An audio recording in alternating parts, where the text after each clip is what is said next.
तपरस English classes. अब अंग्रेजी पढ़ने के लिए फीस की चिंता को करें बाय बाय, क्योंकि मिशन शिक्षित भारत लाया है आपके लिए श्रेष्ठ और बिल्कुल मुफ्त इंग्लिश क्लास ओनली ऑन तपरस इंग्लिश क्लासेस पर। सबसे पहले बात करेंगे हम इसकी फ्यूचर कॉन्टिन्यूअस टेंस के आइडेंटिफिकेशन की। तो पहले आइडेंटिफिकेशन की बात करेंगे तो in these sentences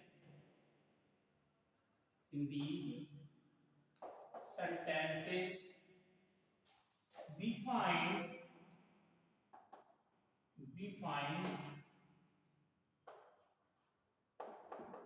helping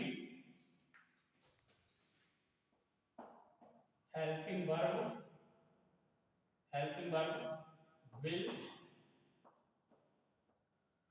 will or shall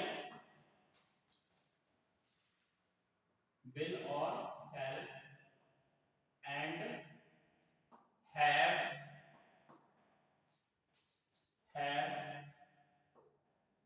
did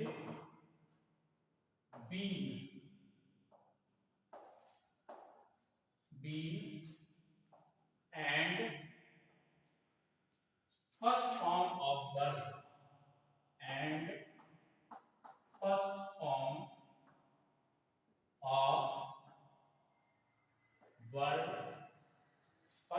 of verb with ing form with ing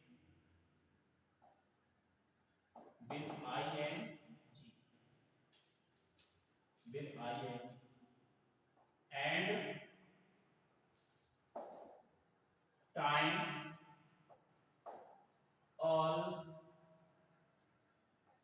also given here। तो दोस्तों इन दीज सेंटेंसेस इन वाक्यों में भी फाइंड हम पाते हैं, हमें मिलती है हेल्पिंग वर्ब विल और शैल एंड हैव होता है और काय के साथ विद बीन, यानी विल हैव बीन या shall have been and first form होती है, उसमें वर्ब की फर्स्ट फॉर्म होती है और काय से जुड़ा हुआ होता है, उसमें आईएनजी जुड़ी हुई होती है and time also given here, और यहां पर समय भी दिया होता है। चलिए हिंदी परिभाषा की बात कर लेते हैं।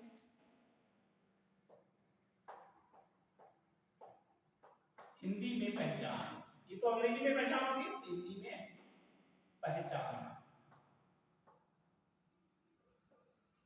हिंदी में पहचान, तो दोस्तों हिंदी में पहचान क्या होती है? इस काल के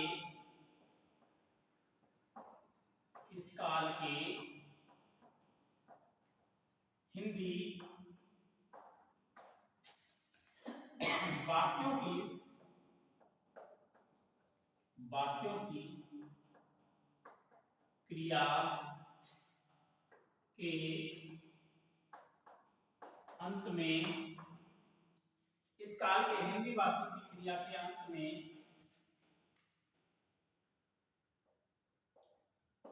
रहा, होगा, रही, होगी, रहे, होंगे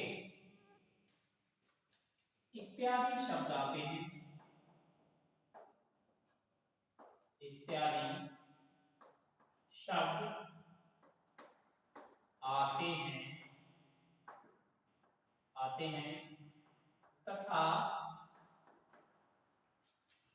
समय भी दिया होता है, तथा समय भी दिया होता है, समय भी दिया होता है, समय भी दिया होता है। तो दोस्तों इसकी हिंदी में पहचान क्या है? इस काल के हिंदी वाक्यों की क्रिया के अंत में क्या क्या होगा? रहा होगा, रही होगी, रहे होंगे, इनमें से कुछ ना कुछ जरूर होगा। इत्यादि शब्द आते हैं तथा समय भी दिया होता है, और क्या दिया होता है?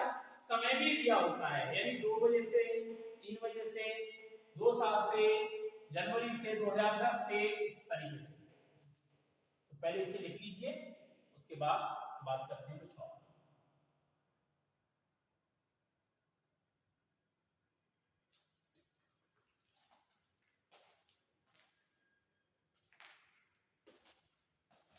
चलिए तो इसको अब मिटाते हैं।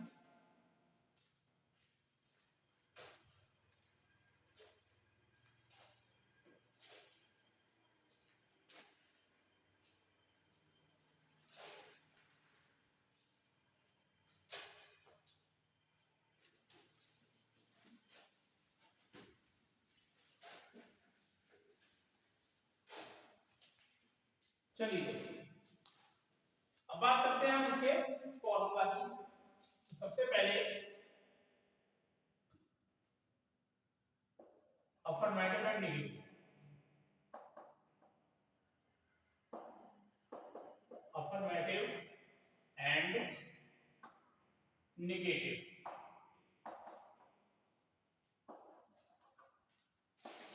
तो अफर्मेटिव एंड नेगेटिव की बात कर लेते हैं पहले।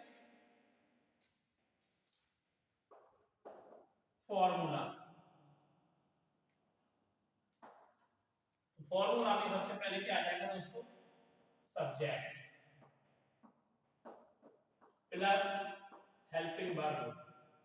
एचवी कौन कौन है हमारी, विल और शैल, प्लस नहीं आता है तो नॉट, प्लस आ जाएगा इसमें have, plus been, plus verb की first form, plus I N G, plus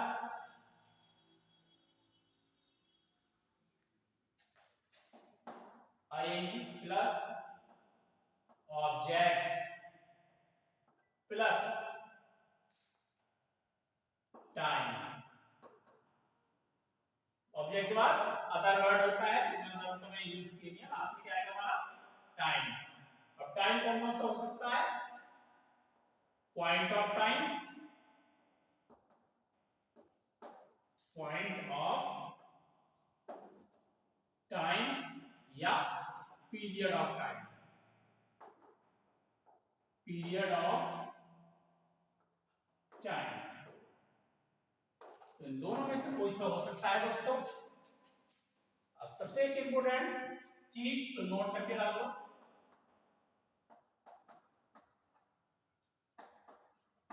since, since for point of time, point of time. तो दोस्तों सिंस का प्रयोग होगा किसके लिए, पॉइंट ऑफ टाइम के लिए, और फॉर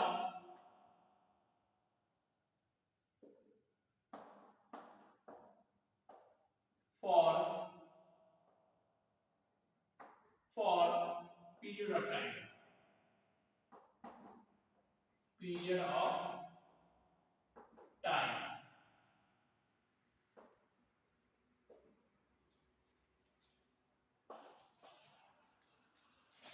तो दोस्तों सिंस का प्रयोग होगा पॉइंट ऑफ टाइम के लिए, यानी कि निश्चित समय के लिए। इसे क्या बोलते हैं, निश्चित समय, निश्चित समय, निश्चित समय, और पीरियड ऑफ टाइम अनिश्चित समय, अनिश्चित समय।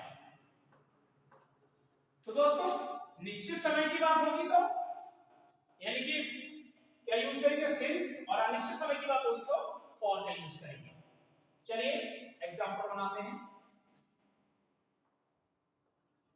एग्जांपल 1, सीमा, सीमा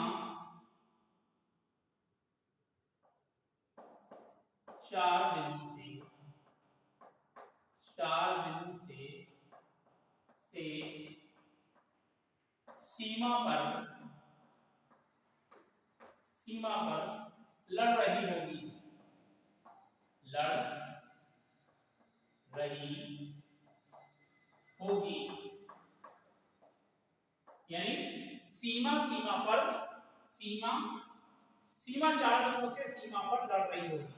4 दिनों को तो समय भी दिया गया है और रही होगी भी दिया है। तो सबसे पहले दोस्तों कैटेगरी सब्जेक्ट लगाएंगे। सब्जेक्ट कौन है हमारा? सीमा, ये नाम है और ये बॉर्डर है।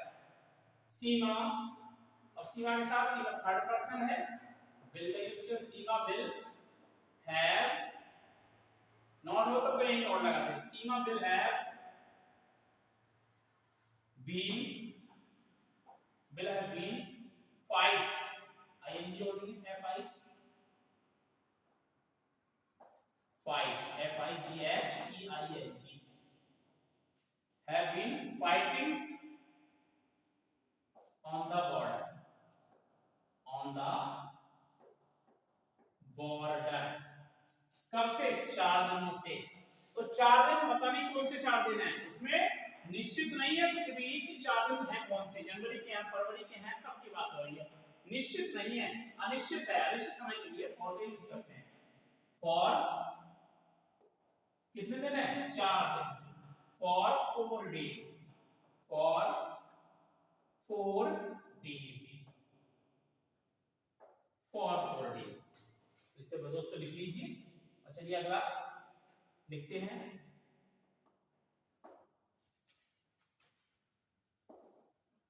मैं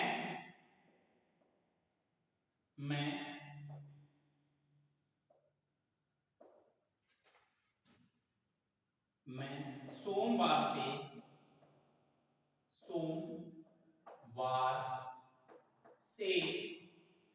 मैं सोमवार से अकेले, मैं सोमवार से अकेले, मैं सोमवार से अकेले रह रहा हूँगा, रह रहा हूँगा, रहा हूँगा, रही होंगी, तो मैं सोमवार से अकेले रह रहा हूँगा। अब हो सकता है किसी की बीवी मायके चली जाए, तो दोस्तों से कह सकता है कि भाई दोस्तों अब सोमवार से तो मैं अकेला रह रहा हूँगा, तो हो सकता है आ जाना, समझे? पार्टी शार्टी करेंगे। तो भाई जो भी है, तो मैं सोमवार से अकेले रह रहा हूँगा। कैसे बनाएंगे इसको? देख लीजिए। सबसे पहले आई है, तो फर्स्ट पर्सन के साथ शैल का प्रयोग करते हैं। तो सबसे पहले आई और आई के साथ लगा लेंगे शैल। आई शैल, नॉट नहीं है, सोमवार से अकेले रह रहा हूं, तो नॉट लगा लेते हैं दोस्तों, इसमें ही नोट कर लेते हैं। मैं सोमवार से अकेले नहीं रह रहा हूँगा। हो सकता है उससे पहले रह रहा हो अकेले, अब नहीं रह रहा होगा। तो I shall not have been, I shall not have been living alone, कब से? सोमवार से। निश्चित समय है कि सोमवार का ही दिन है, तो दोस्तों जब निश्चित समय है तो क्या यूज कर लेंगे? सिंस मंडे, सिंस मंडे, यानी I shall not have been living alone since Monday, यानी मैं सोमवार से अकेले नहीं रह रहा हूँगा। तो आई होप दोस्तों आप समझ गए होंगे कि अफर्मेटिव और नेगेटिव सेंटेंसेस को हम कैसे बनाते हैं। तो चलिए अब बात करते हैं इसके इंटरोगेटिव और नेगेटिव की। इससे पहले इसे लिख लीजिए।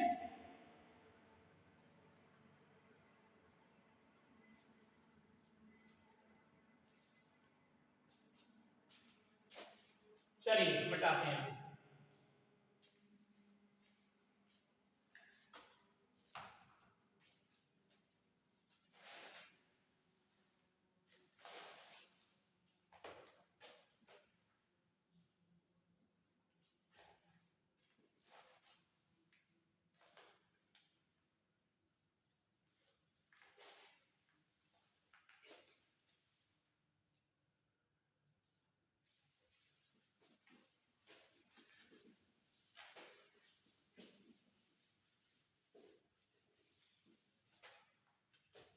चलिए तो सबसे पहले इंटरोगेटिव एंड नेगेटिव,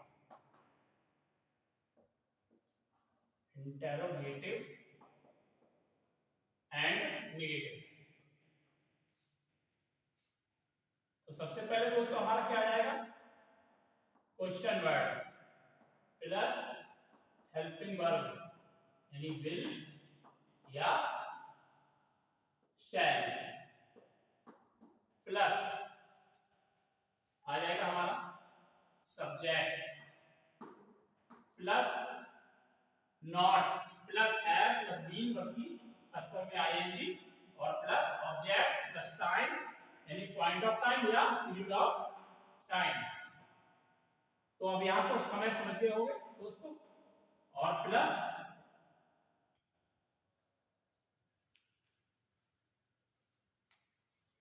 तो दोस्तों थोड़ा शॉर्टकट में लिख दे रहा हूं इसे, पॉइंट या पीरियड यानी पॉइंट ऑफ टाइम या period of time plus question mark. तो दोस्तों ये हमारा स्ट्रक्चर बनके तैयार हो गया। चलिए स्ट्रक्चर बनके हमारा तैयार हो गया। अब चलिए सेंटेंसेस बनाते हैं। फॉर एग्जांपल एग्जांपल 1,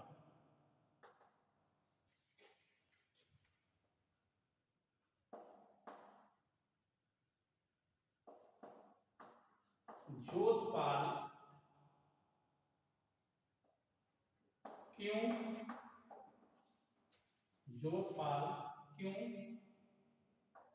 10 दिनों से 10 दिनों से काम नहीं कर रहा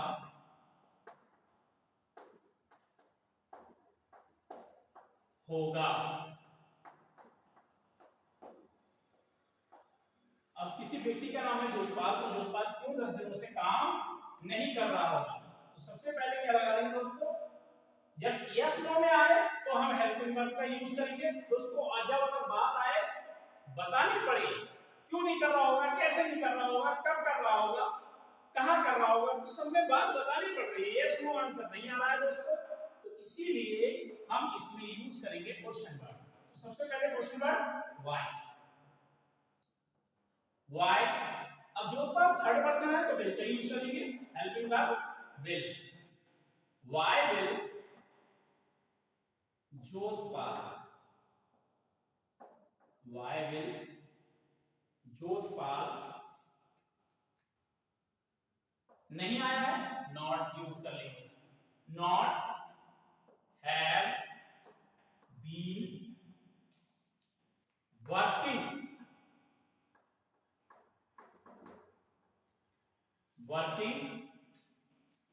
why will Gopal not have been working, कब कितने दिनों से, 10 दिनों से। अब 10 दिन अनिश्चित है, निश्चित नहीं है, तो for 10 days, for 10 days। why will Gopal not have been working for 10 days। दूसरा हो जाएगा दोस्तों हमारा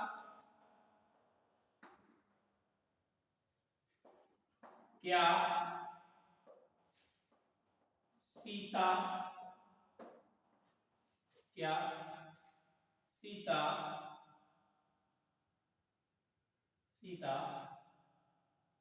जनवरी से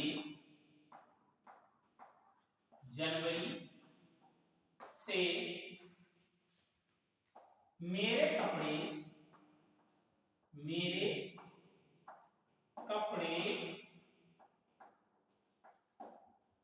सिल रही होगी।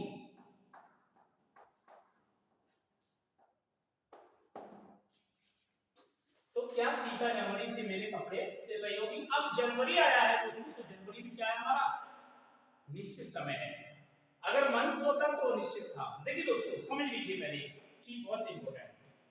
अगर दोस्तों घंटे आ जाए, अगर घंटे आ जाए तो घंटे क्या है हमारा अनिश्चित है, और घंटे की जगह बजे आ जाए 2 बजे 3 बजे 4 बजे वो हो गया निश्चित।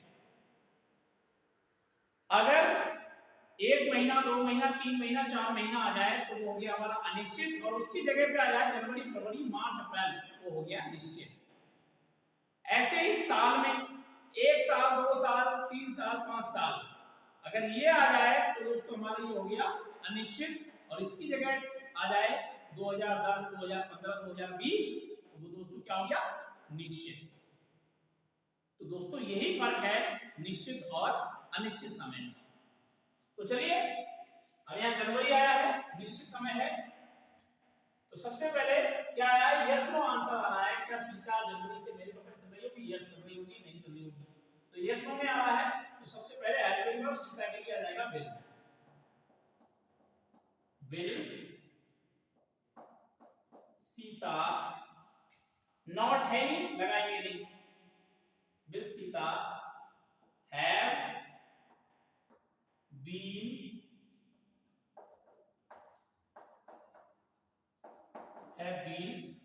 stitching my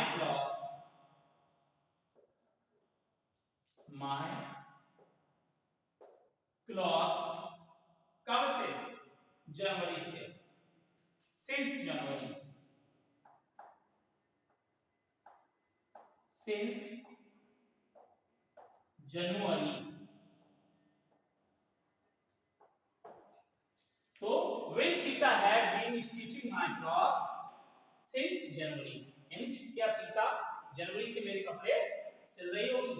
तो दोस्तों I hope you understand how to translate this type sentences. तो इसमें कोई दिक्कत नहीं है, आप अच्छे से बना सकते हो। मैंने फॉर्मूला भी करा दिया, इसके पहचान हिंदी इंग्लिश दोनों की करा दी। तो आप इस सेंटेंस को आप बना सकते हो। कौन कौन से निश्चित होते हैं, क्या अनिश्चित होते हैं, ये भी मैंने सारे बता दिए। तो दोस्तों अब आपको कोई इसमें दिक्कत वाली कोई बात नहीं है, तो आप इसको अच्छे से बना लोगे। और चलिए इसी के साथ आज की हम क्लास खत्म करते हैं और यही समाप्त करते हैं। और आपसे विनम्र बार बार फिर एक निवेदन है कि आप वीडियो को ज्यादा से ज्यादा शेयर करें, सब्सक्राइब करें चैनल को, और ज्यादा से ज्यादा और लोगों तक इस वीडियो को और चैनल के नाम के बारे में बताएं और लोगों को सब्सक्राइब कराएं। और राष्ट्र हित में शिक्षा यानी राष्ट्र की सर्वोपरि है, और राष्ट्र हित के लिए हम फ्री क्लासेस चला रहे हैं। तो कृपया करके हौसले को मजबूत करें और इस भारत को शिक्षित करने में अपना एक महत्वपूर्ण योगदान दें। और इसी के साथ ये क्लास समाप्त होती है। जय हिंद, वंदे मातरम, भारत माता की जय।